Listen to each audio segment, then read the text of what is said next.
Hey guys, in this video, we're going to take a look at how you can enable or disable Wi-Fi Auto Join on the Apple Watch 7. So first, let's go back to your app screen or the clock face by pressing on the crown button on the side here. Okay, once you are back at the clock face, press on the crown button to go into the app screen. In the app screen, tap on the settings icon, and in settings, you want to tap on Wi-Fi, then tap on your current Wi-Fi network. And in here, tap on the Auto Join button, tap on the toggle button to turn it off, or tap on the toggle button to switch it on.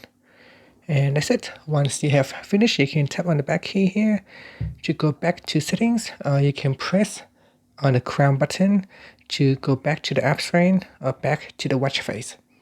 And that's it. Thank you for watching this video. Please subscribe to my channel for more videos.